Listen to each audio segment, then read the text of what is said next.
उत्तर प्रदेश के बरेली में भारतीय जनता पार्टी के प्रदेश अध्यक्ष भूपेंद्र यादव आज पहली बार बरेली दौरे पर है, जहां उन्होंने एक निजी होटल में पार्टी के पदाधिकारियों के साथ संगठनात्मक बैठक की। वहीं प्रदेश अध्यक्ष ने सर्किट हाउस में मीडिया से रूबरू होते हुए कहा कि संगठन का 3 वर्ष का कार्यकाल होता है, वहीं इसी कालखंड में एमएलसी के और निकाय के चुनाव होते हैं।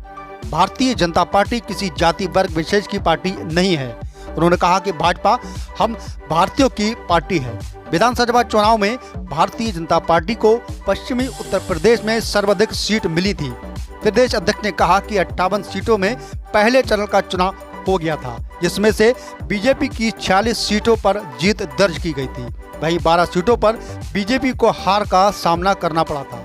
वहीं इटावा की 3 सीटों में से 2 सीटें बीजेपी ने जीती। वहीं कन्नौज की 3, एटा की 4 सीटें बीजेपी जीत की आई थी।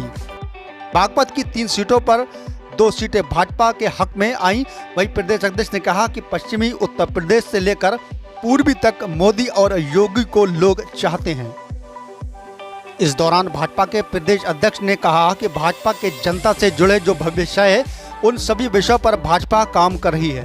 बिजली, पानी, सड़क और शिक्षा, सुरक्षा, स्वास्थ्य से लेकर सभी पैरामीटर्स पर भाजपा सरकार अपना काम कर रही है। वहीं बीते विधानसभा चुनाव में उत्तर प्रदेश की जनता ने भाजपा को पूरा समर्थन दिया है और 70% से ज्यादा सीटें बीजेपी के हक में आई हैं। इस बार योगी सरकार में बेहतर विकास करने का दावा भी किया है। बता दें कि भाजपा के प्रदेश अध्यक्ष आज बरेली पहुंचे थे, जहां उन्होंने कार्यकर्ताओं से मुलाकात की। लेकिन उसी कालखंड में निकायों के और एमएलसी के चुनाव थोड़ा बहुत आगे पीछे हो सकता है। फिर संगठन के पुनर्गठन की प्रक्रिया में हम निश्चित रूप से पूर्ण करेंगे। राष्ट्रीय अध्यक्ष जी के चिन्ह की जाटों की नाराजगी कैसे। दूसरी बात, देखो, भारतीय जनता पार्टी किसी जाति वर्ग विशेष समुदाय की पार्टी नहीं, ना किसी क्षेत्र की है, ना किसी भाषा भाषी की, सबकी पार्टी है, सब भारतीयों की पार्टी। आपने जिस क्षेत्र की बात कही, आप गौर से मेरी बात सुनना, कोट करना इस विषय में। उत्तर प्रदेश विधानसभा के जो चुनाव 6-7 चरणों में हुए, उसमें पहला चरण था पश्चिम का। कहाँ का? पश्चिम का। कहाँ का? पश्चिम का। सर्वाधिक अगर बीजेपी को सीटें, स्ट्राइक रेट सबसे ज्यादा कहीं का है तो उसी क्षेत्र का है। आप आकलन करें। 58 सीटों में पहले चरण में चुनाव था, बीजेपी 46 सीटें जीती, 12 सीटें बीजेपी हारी।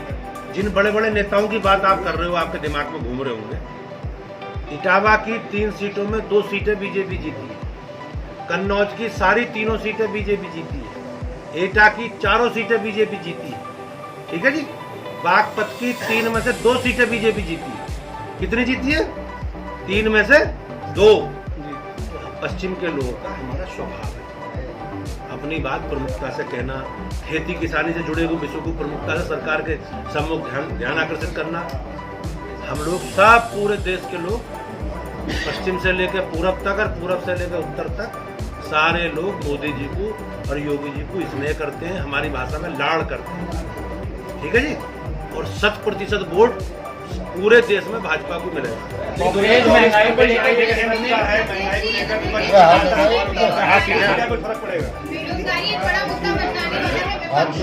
ऐसा है, सरकार, हमारी सरकार जनता से जुड़े जो भी विषय हैं उन सब पर काम कर रही है।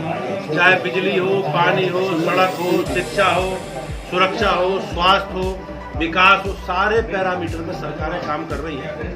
और अभी हमें इन सारे विषयों पर उत्तर प्रदेश की महान जनता ने जनादेश दिया है। 70% से ज्यादा सीटें बीजेपी। राजपाल मलिक को वरुण गांधी लगातार बेरोजगारी को लेके, किसान आंदोलन को लेके। राजपाल मलिक कौन है? राज्यपाल